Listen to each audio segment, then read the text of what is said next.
அஸ்ஸலாமு அலைக்கும்.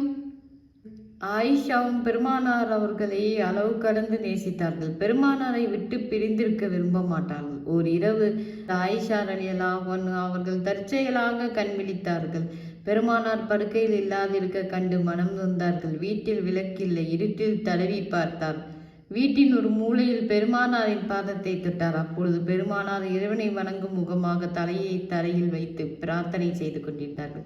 இன்னொரு நாள் இரவில் இவ்வாறே நடந்தது. பெருமானார் இறைவனுடைய திருநாமத்தை உச்சரித்து கொண்டு திரு இறைநேசத்தில் மூழ்கியிருந்தால் மற்றொரு இரவு நடுராத்திரி கழிந்து விட்டது. ஹஜ்ரத் ஆயிஷா ரலியல்லாஹு அன்ஹா அவர்கள் கண்விழித்தார்கள்.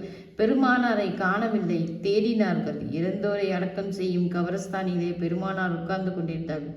அப்பொழுது இறைவனுடைய தியானத்திலேயே இருந்தார்கள். அதை கண்டார் அன்னை ஆயிஷா ரலியல்லாஹு அன்ஹா அவர்கள். உடனே அங்கிருந்து திரும்பி சென்று விட்டார்கள். மறுநாள் காலையிலே இதை பற்றி பெருமானார் அவர்களிடம் கூறினார்கள். இதை கேட்டவுடன் பெருமானார் ஸல்லல்லாஹு அலைஹி வஸல்லம் அவர்கள், ஆம், இரவில் ஏதோ ஒரு கருப்பான பொருள் போவதாக தெரிந்ததே, அது நீங்கள் தானா என்றார்கள். ஒரு வீடியோ ரொம்ப லென்த்தாக போயிட்டுருக்கு. இன்ஷா அல்லாஹ் அடுத்த வீடியோவில் சந்திப்போம். இந்த வீடியோ பிடிச்சிருந்தா மட்டும் போதாது, லைக் பண்ணுங்கள், ஷேர் பண்ணுங்கள், உங்கள் ஃபீலிங்ஸை கமெண்ட்டில் சொல்லுங்கள். அஸ்ஸலாமு அலைக்கும் வரஹ்மத்துல்லாஹி வபரகாத்துஹு.